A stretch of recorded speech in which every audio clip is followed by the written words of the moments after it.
I'm Hannah, known as Auntie Hannah, and I'm here to talk to you about dissociation. What is dissociation?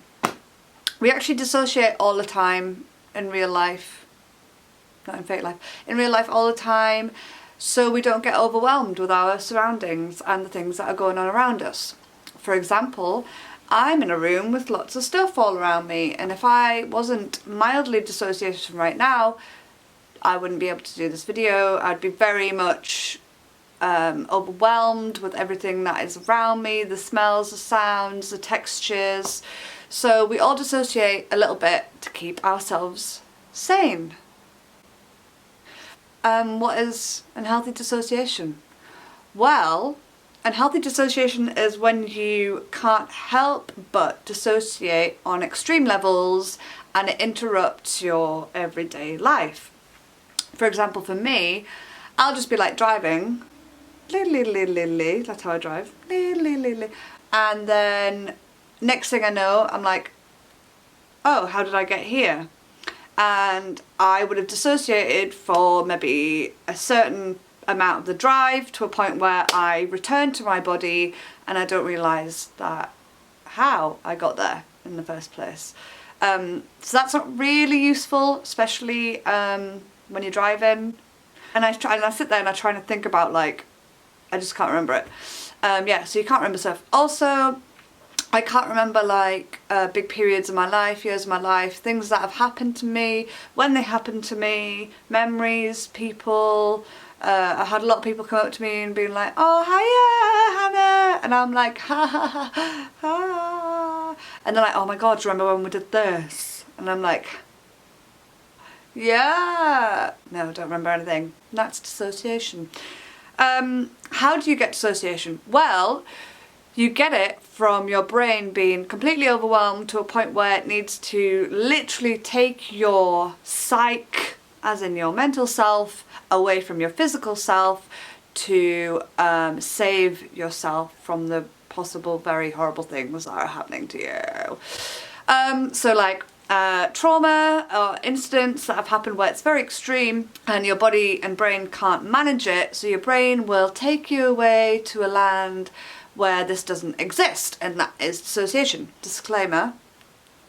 I just want to say that everything that I'm saying in this video is coming from my own personal experience, and I am not a clinical psychologist and I don't have a doctorate in dissociation, but this is just my personal opinion and my personal experiences of being a dissociated person, and also talking a lot about it with my therapist. So please don't take my video as concrete, doctor approved, blah blah blah.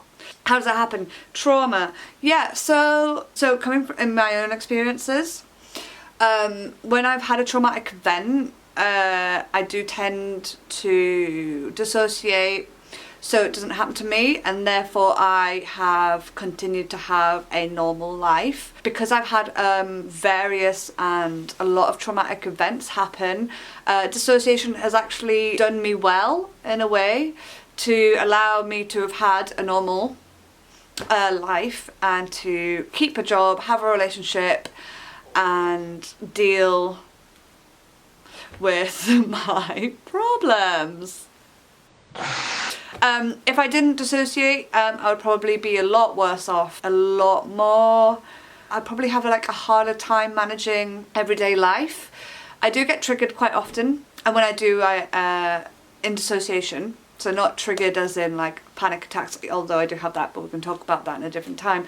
But when I get triggered in dissociation, I often just kind of like zone out. And it's not like a staring, it'll be like a glaze. And I will transport myself to another land in which the horrible things aren't happening. Tips. My tips on dissociation.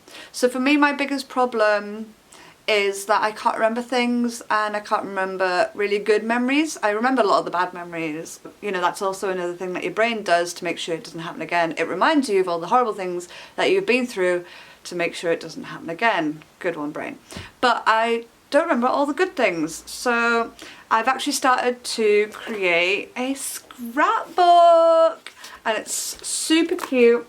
And this means that me and my partner especially can sit down together and go through months or even years of things when they happen, and I can associate pictures and feelings with that time. So that means I can remember everything. Just a little quick look. My scrapbook. This is my scrapbook. Lots of amazing people in there. Yeah, so I can also go through my scrapbook in another video if you would like.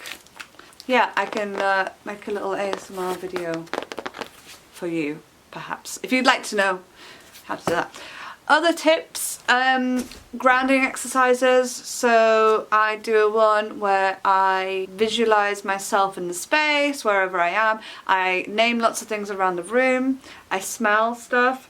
And I stink right now. This material is not doing well for my BO. So I'm not going to smell myself right now. But I'll smell what is around me, if I have any flowers, textures. So I will go, oh, this is a nice texture. I'm in my office. I have a tea towel. The day is Sunday. What else? I can smell me because I fucking stink. I can see it has rained. So, you know, you're really associating yourself with the present moment. And when you do that, you can also do a little photograph. This is what I like to do. I like to go, and then I remember it. I kind of have the image, and then I can relate the image that I've taken in my head to the moment, to the date, and then I kind of create my timeline from there. Any advice that I would give to people who dissociate? This is the start of my journey.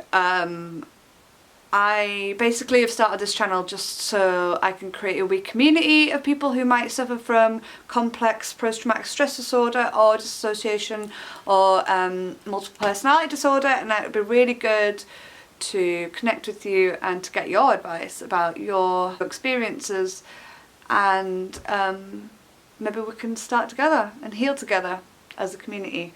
That is all for now, apart from look at how amazing these shoes are. And they're like cowboy boots. That's it. That's my first YouTube video I've ever made. Apart from my ASMR one with Joe, which I might leave up because he's cute. Okay, ta-ta for now. Gang canny. See you on the flip.